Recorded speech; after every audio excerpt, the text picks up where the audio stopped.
There is a poignant scene at the end of one of my favorite novels, and that is the classic that most kids had to read in high school. They were forced to read it.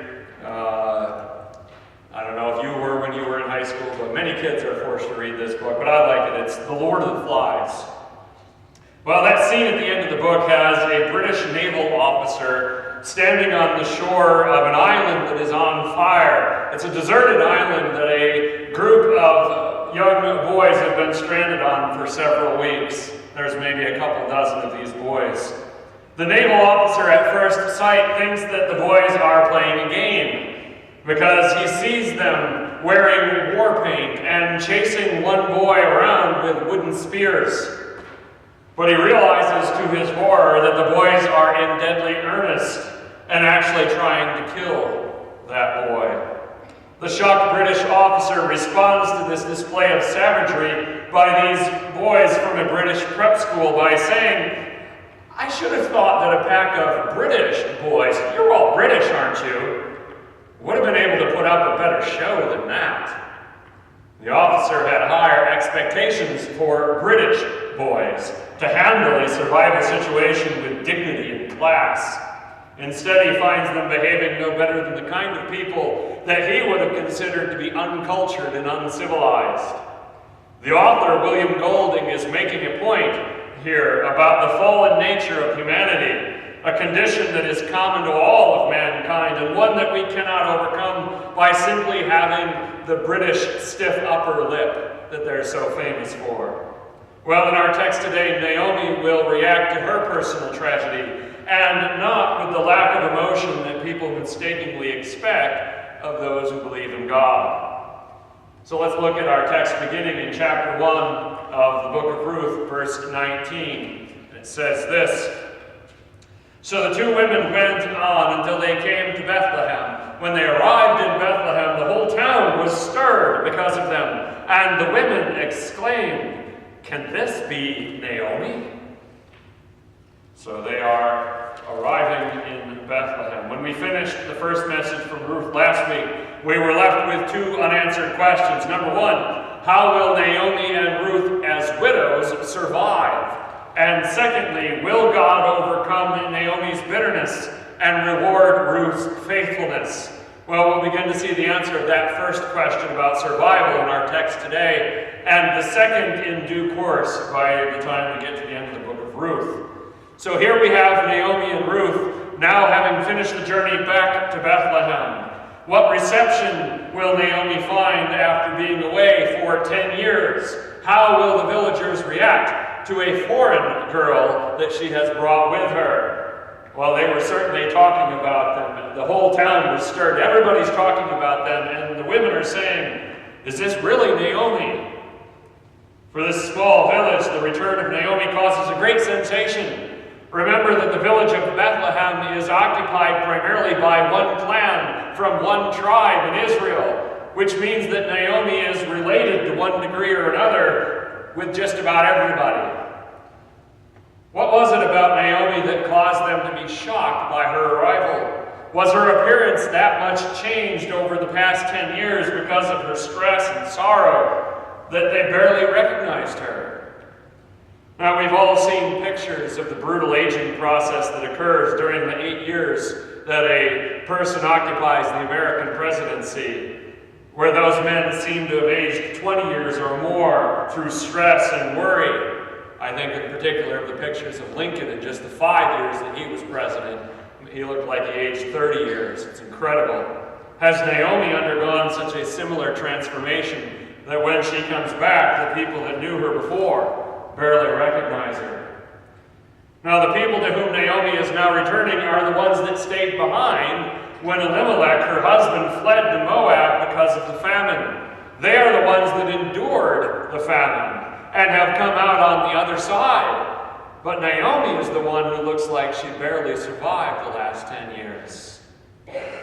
How does she react to them? Verses 20 and 21. "Don't call me Naomi," she told them. "Call me Mara, because the Almighty has made my life very bitter. I went away full, but the Lord has brought me back empty. Why call me Naomi? The Lord has afflicted me. The Almighty has brought misfortune upon me. Naomi says, don't call me Naomi, call me Mara. Naomi, as we learned last week, means pleasant or lovely. To Naomi's ears, even her own name now feels like a mockery. So she asks to be called Mara instead, a name that people rarely pick for their daughter because Mara means bitter. Naomi is making no attempt to hide her disappointment with her life. She isn't pretending to be okay with her losses. She isn't saying to those who knew her in happier days, oh, I'm sure God has a plan for all this. No. Naomi is being honest with herself, with her relatives and neighbors, and as we will see, with God. So what does she say about God? She says, the Almighty has made my life very bitter. Well, Job, when faced with sorrow that was frankly greater than that of Naomi, responded to his wife. His wife said this to him, are you still holding on to your integrity? Curse God and die. Well, Job told her, shall we accept good from God and not trouble? Job, however, is displaying wisdom and strength greater than most of us, I think, can hope for. Naomi has no such sanguine trust in God and his plans for her. She simply acknowledges that her life is full of bitterness and places the responsibility for that state of affairs with God. Notice that Naomi refers to the Lord through one of his many titles. She chooses to call him the Almighty, which is Shaddai in Hebrew. Shaddai is used to describe God 48 times in the Old Testament. 2 of them right here. 31 of those other times are in the book of Job. But it is normally used to highlight God's power as the creator and sustainer of life. That's when you call God Shaddai. Or his sovereignty as the world's king and judge. Naomi calls God the Almighty for a very different reason. When reading a commentary this week, I read Matthew Henry. Matthew Henry is a British commentator from the 18th century. I quote him quite a bit. He looked at Naomi's words here, and in them he saw a pious assertion of God's power even in her sorrow. See, she still calls God the Almighty. I actually think he's giving her too much credit and not seeing the true depth of Naomi's bitterness, because I don't think that's what she's doing at all. To call God the Almighty when you feel let down and abandoned by God is not piety, but bitter irony. It's what we would call sarcasm. Naomi calls God the Almighty because she feels like his power has abandoned her. She says, I went away full. The Lord brought me back empty. Why call me Naomi? The Lord has afflicted me. The Almighty has brought misfortune upon me. As we saw back in verse 13 last week, when Naomi was trying to convince Orpah and Ruth to leave her, she believed herself to be cursed by God. When Elimelech and Naomi left Bethlehem with their 2 sons, they were facing economic hardship, but they were at least a family. They could lean on each other. They could find strength together. Now, as Naomi returns to her hometown, where the harvest is once more plentiful, she returns with neither husband, nor sons, nor even grandchildren. The only thing she brought back with her from Moab is Ruth and her own bitterness. One of the reasons why I'm taking the time to highlight Naomi's true feelings toward God is because many Christians are under a false impression that we need to put on a happy face, no matter what, for each other and for God. A facade of happiness is not what this church needs from those who are struggling with pain or sorrow. And it doesn't help our relationship with God to pretend that we're not hurt or disappointed when we really are. So why do Christians do that? Why do they pretend? I think some pretend out of pride. They don't want others to see their weakness. They think they shouldn't have it. Some out of a mistaken sense of duty. They think God expects them to hide their pain. And some from a disastrously wrong reading of Romans 8:28, which has them looking for how God is using their tragedy for his own glory. The point is, they're wrong. We don't need to pretend to be happy when life is difficult. We don't need to have a fake contentment with God if we're really feeling angry. Like Naomi, who is echoing the bitter prayer of Hannah, we need to be honest with ourselves, with each other, and with God. Naomi had no doubt in her mind that God had chosen to take her husband and her sons away from her. It will not be easy for God to overcome that level of disappointment, for it is those who trust God the most who feel pain and disappointment the most and the deepest. As a woman of faith, Naomi's disappointment has not caused her to doubt the existence of God or the power of God. Her doubts are actually worse. She doubts the goodness of God. Maybe not in general, but at least toward her. So it would seem like God's going to need to work a miracle to turn Naomi around, to heal this pain that she is feeling. But as it turns out, God's only going to need a little bit of coincidence, and we'll see that unfold in the next few weeks. Starting, however, with chapter 1, verse 22, and continuing on to verse 3 of chapter 2, it says this. Wrong page.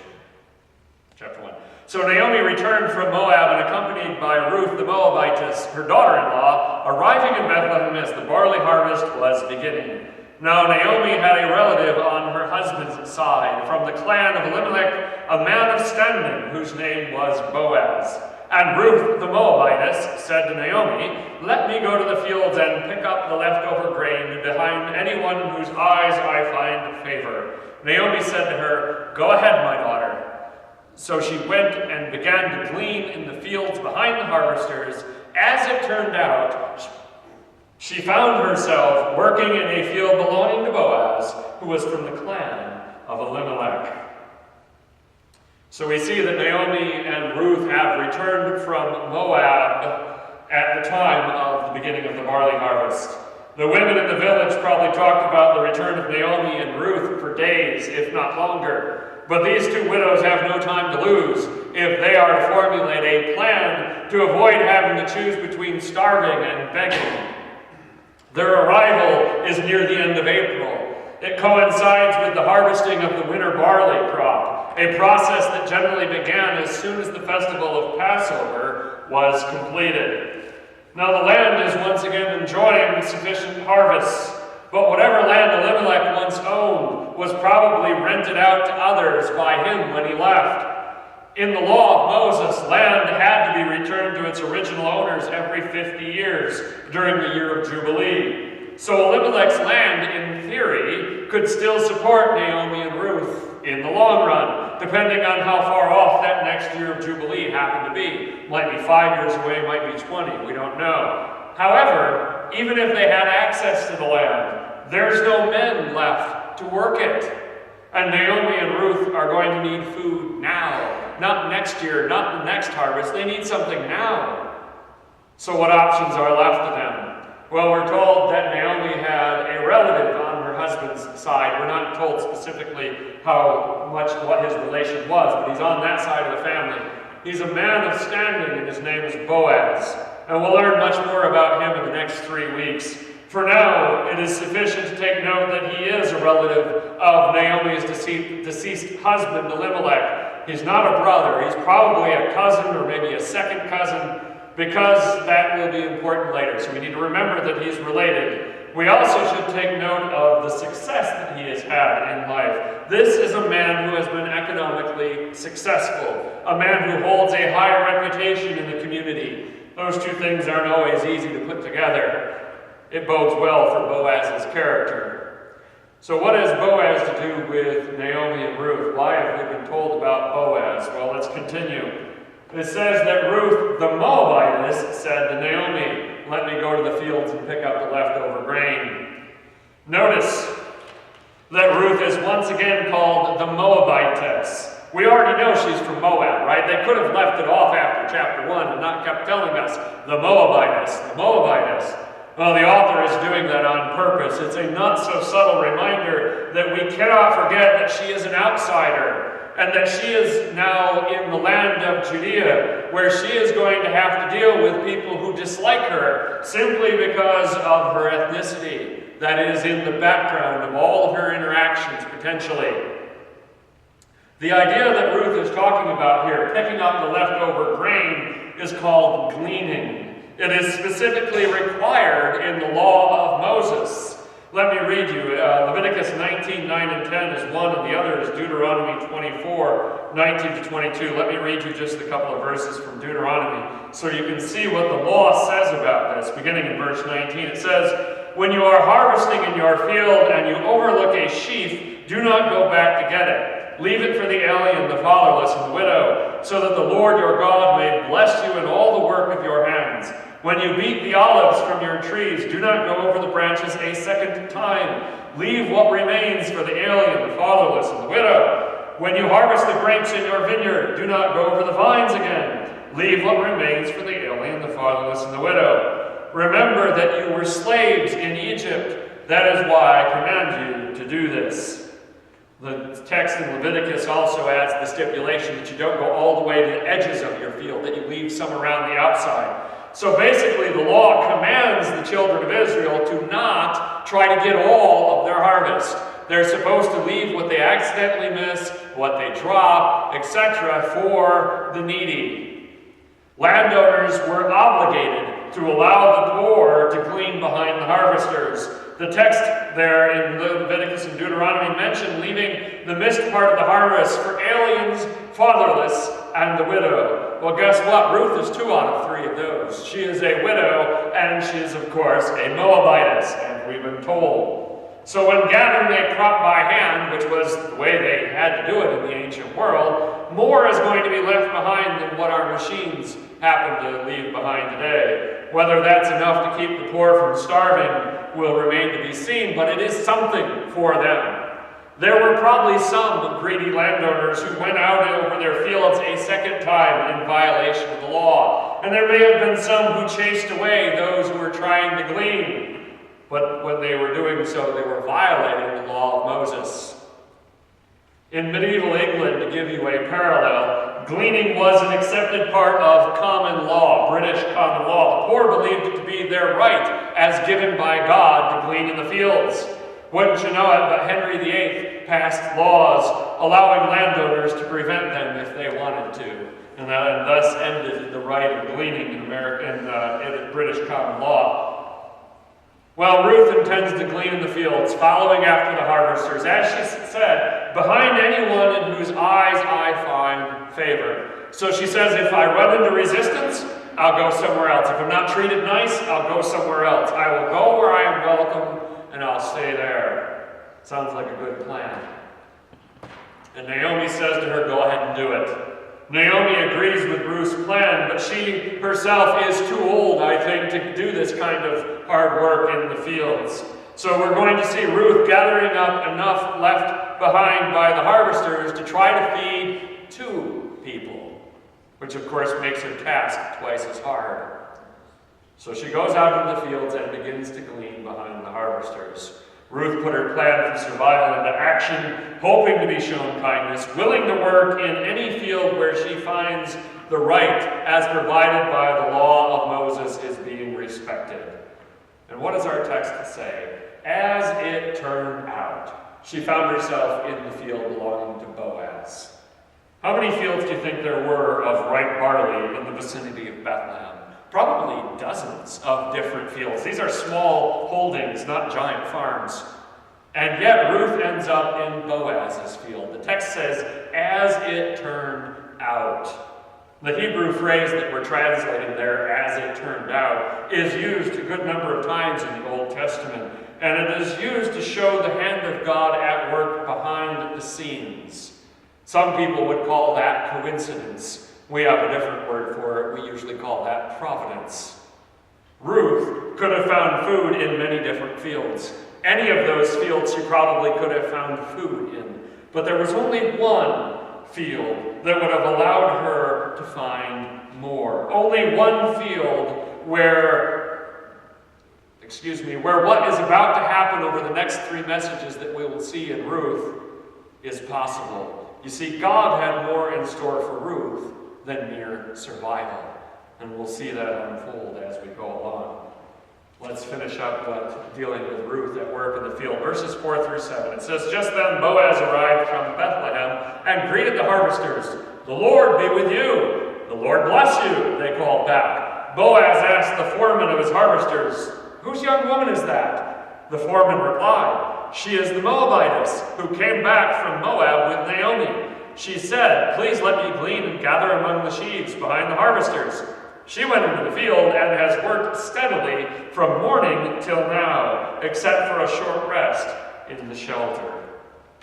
So Boaz arrives from Bethlehem and greets his harvesters.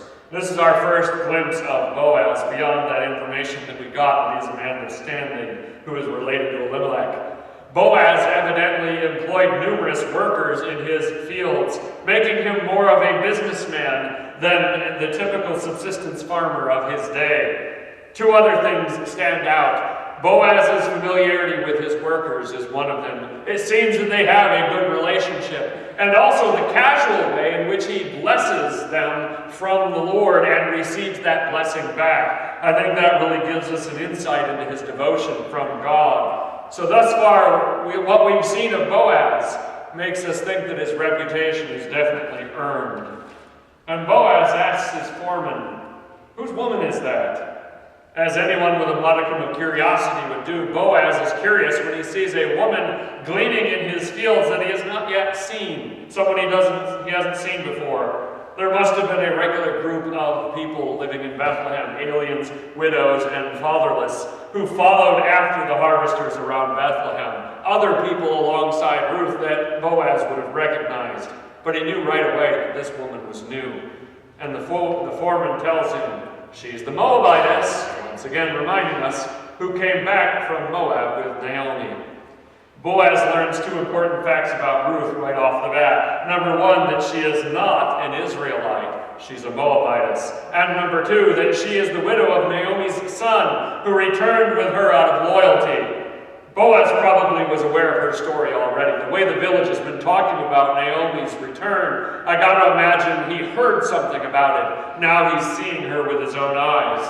In next week's message, we will see how Boaz reacts to Ruth, now that he has learned about her and seen her.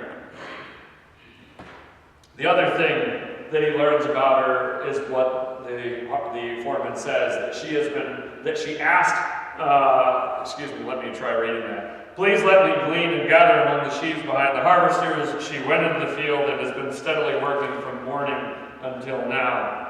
So in addition to the loyalty already displayed by Ruth when she came with Naomi to Bethlehem, Ruth has also displayed admirable character by asking the foreman permission, even though it was her right guaranteed by the law, and by working hard when she received that permission.